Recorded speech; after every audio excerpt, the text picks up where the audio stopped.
seen her, but I've never actually She still look interviewed. as She's extreme as always. Well, she's gotten a little Long less. in the so- tooth for being that extreme. Well, John, here we are in your hometown, Baltimore, Maryland, where you made Crybaby. Yep. And I think it's really neat that you and Universal have brought us all here to Baltimore. Me too. I figure everybody always goes to Hollywood for these kind of things. Let's bring it where I thought it up. Exactly. At least maybe see where the inspiration came from. One of the things, John, that has always fascinated me about your work is the casting. You know, a great director once said, if you cast it right, you don't have to worry about the... That's totally true. People go to the movies to see who you've got in it more than anything. They don't go for camera angles. They go for stars. And I'm a firm believer in movie stars. I think they're worth the money. I like movie stars, and I'm fascinated by the ones that I like. There's good movie stars and bad movie stars in my book. I would never want to work with Zsa Zsa Gabor. Let's put it that way. That's bad taste to me. All right, let me ask you this. Willem Dafoe, Mm-hmm. big star, and you have him doing a little cameo. Yeah. How'd you do that? Willem thinks my movies are funny. I know Willem socially, and I asked him to do it, and he thought it was a lark. He's an actor. He brought a lot to that part. You know, I think he did a whole new voice that I've never heard Willem do or anything. And I've always believed in casting that a no is free. Ask them. All they can say is no. You can't get arrested for asking them. All right, here's another example.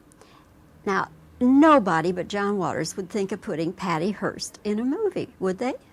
They might think of it. I think she might not have done it, and I don't think they would have had the nerve to ask her. Patty was, well, Patricia, she knows everybody's always going to call her Patty, no matter what. But she knew I was at her trial. She knew that I followed the case obsessively. But Why did you? Oh, it was the story of my decade. It was an incredible story. Now, she said a very smart thing to me. She said, I was never what you left-wing people in the 60s wanted me to be, though. Which was great, and she's dead right. And I didn't realize that for a long time, because we all had this fantasy of the whole story. It was such a good story. If you weren't Patricia Hearst, it was a good story. I'm sure it wasn't so good for her. Okay, so... she was kidnapped doing her homework. She's famous whether she likes it or not. Why not 15 years later laugh about it by doing something like this? That was a safe way to have fun. I think probably that's why she did it. Did it take her a long time to give you an answer? No. I called her, and she came in and read for me, and I told her, I really want you to do it. I really want you to work on the part. And she said, yes. I think she knew that she trusted me, and I think that maybe I wasn't going to exploit her. I wanted her to get good reviews. I wanted people to like her in this film. I didn't offer her a part that was threatening. I didn't offer her the part of anything negative. I offered her an overly goody two-shoe part. I don't think she would have done it if I had asked her to play a killer. Now, maybe in the next one.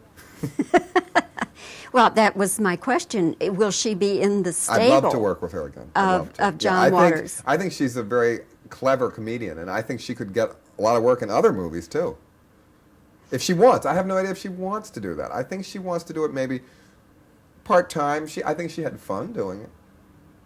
John, you started out, and I don't think you will resent this, but you really started out more in the cult film genre. God, I tried to make the trashiest movies I could possibly make. That was my goal in life. Still is.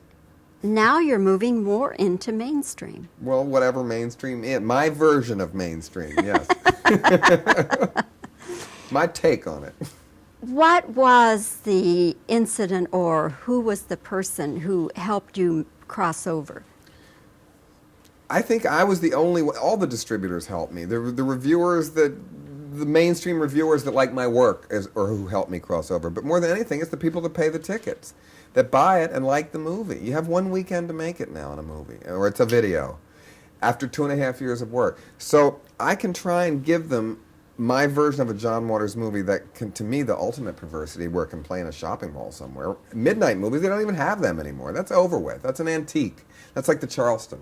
So I try to keep my sense of humor and put it in the marketplace. I want my films to make money. They have to for me to make another one. I'm not against it. Pink Flamingos was commercial, considering no one had heard of us.